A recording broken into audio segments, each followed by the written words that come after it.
दोस्तों नमस्कार। जनता की आवाज़ न्यूज़ चैनल पे मैं जसवीर मलिक आप सभी का स्वागत करता हूं। आज हम चर्चा करेंगे एक ऐसे विषय पे जो पिछले 2-3 दिन से आप सबके बीच में चर्चा का विषय बना हुआ है। अर्जुन चौटाला द्वारा दिए गए ज्ञापन के बारे में जो रोहतक डीसी कार्यालय के बाहर सौंपा गया। साथियों, इसमें हम 2-3 चीज़ों पे बात करते हैं। सबसे पहले ज्ञापन होता क्या है? ज्ञापन दरअसल एक लिखित शिकायत या मांग पत्र होता है जो कई बार जनप्रतिनिधि अपनी जनता की मांग के लिए या जो उनको शिकायतें हैं उसके लिए जो है एक ज्ञापन के रूप में किसी भी सरकार के नुमाइंदे को देते हैं, प्रशासनिक अधिकारी को देते हैं। ये जो विषय था इस समय, ये महंगाई और भ्रष्टाचार के खिलाफ अर्जुन चौटाला जी जो है वो ज्ञापन देने पहुंचे रोहतक के डीसी को।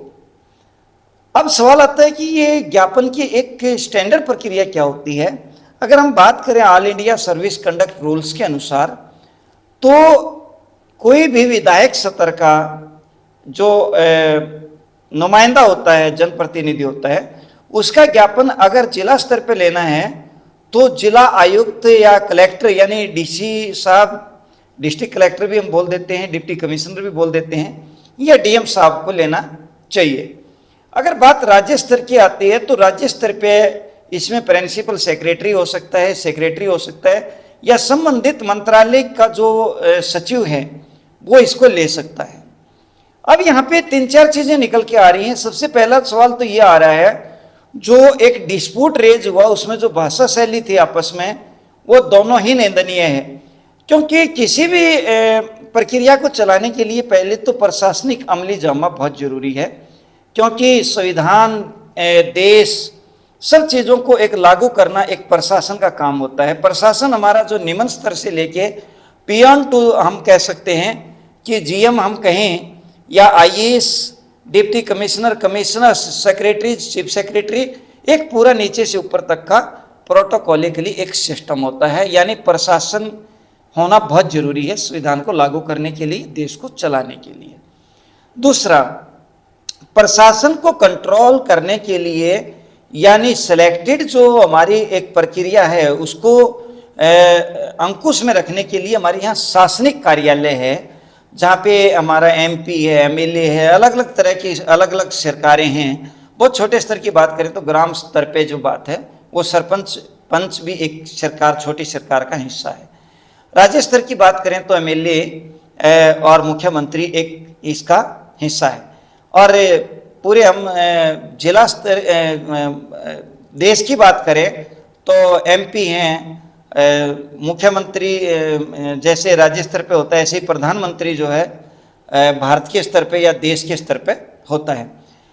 अब शासन जो है वो कंट्रोल करता है प्रशासन को, लेकिन जब दोनों में अगर डिस्प्यूट रेज हो जाए तो तीसरी एक स्तंभ जिसको हम कह सकते हैं फिर आती है हमारी जुडिशरी, न्यायपालिका।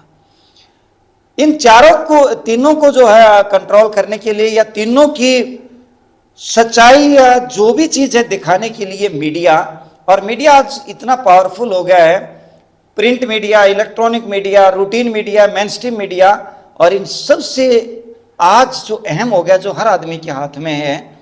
टीवी हो सकता है हम देखें या ना देखें, अखबार हो सकता है हम पढ़ पाएं या ना पढ़ पाएं। कई लोग तो ऐसे हैं जिन्होंने अखबारों को पढ़े कई महीने या कई साल हो गए हैं, लेकिन मोबाइल एक ऐसा हिस्सा हमारा सबका हो गया है कि मोबाइल हम सभी लोग आज के दिन इस्तेमाल करते हैं।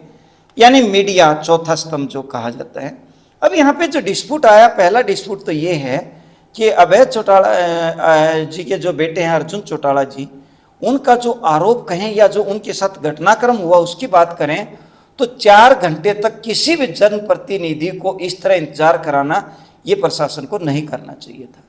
क्योंकि जनप्रतिनिधि एक नुमाइंदा होता है और जनता का पक्ष रखने के लिए वो आता है, तो ज्ञापन समय पे लेना चाहिए, नियमानुसार लेना चाहिए। दूसरा, जब डिस्प्यूट रेज हुआ इस बात पे, तो यहाँ पे अर्जुन चौटाला जी को भी एक संयम रखना चाहिए था ज्ञापन देते समय, क्योंकि प्रशासन भी एक समाज का या संविधान का हिस्सा है। तीसरी जो बात आती है वो ये आती है, बहुत सारे लोग सोशल मीडिया पे एक चीज को ट्रोल कर रहे हैं या एक दूसरे से बात कर रहे हैं कि अर्जुन चौटाला जी बहुत बोल्ड हैं, क्या 90 विधायकों में और भी कुछ इस तरह का काम कर सकते थे या इतना बोल्ड तरीके से ज्ञापन दे सकते थे? देखिए, बोल्ड होना चाहिए जनप्रतिनिधि, अगर बोल्ड नहीं होगा तो जनता के मुद्दे कैसे उठेंगे? अंकुश होना प्रशासन पे बहुत जरूरी है, जो शासन का काम है। अगला सवाल आता है कि अभय चौटाला जी की तरह अर्जुन चौटाला भाषा बोलते हैं। ये वैसे तो उनका एक निजी मामला है, लेकिन किसी भी जनप्रतिनिधि को भाषा की कठोरता तो होनी चाहिए, शब्दों के अंदर कठोरता तो होनी चाहिए, लेकिन भाषा शैली जो है एक संयमित होनी चाहिए। ये उनका व्यक्तिगत मामला है, उन्होंने देखना है क्या करना है, लेकिन इस तरह का विवाद किसी को भी एक सभ्य समाज की तरफ नहीं लेके जाता।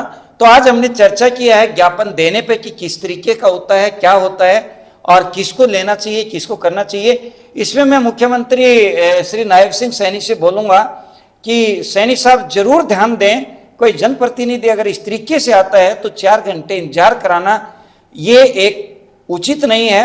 और प्रशासन को भी ध्यान देना चाहिए कि उनको अंकुश लगाने के लिए शासन बहुत जरूरी है।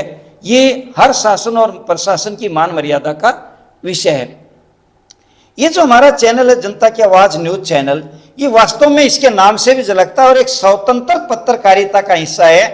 मैं हर दर्शक को कहना चाहूंगा, यदि कोई भी व्यक्ति भ्रष्टाचार, अफसरशाही या ऐसी चीजों से पीड़ित है जहां उसकी कोई सुनवाई नहीं हो रही है, तो हम स्वतंत्र पत्रकारिता के पक्ष में हैं। ये एकदम बिल्कुल स्वतंत्र चैनल है, आप अपना पक्ष यहाँ पे रख सकते हैं।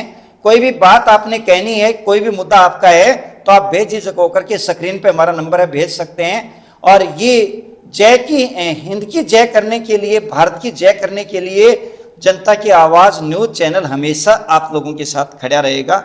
जय हिंद, जय भारत।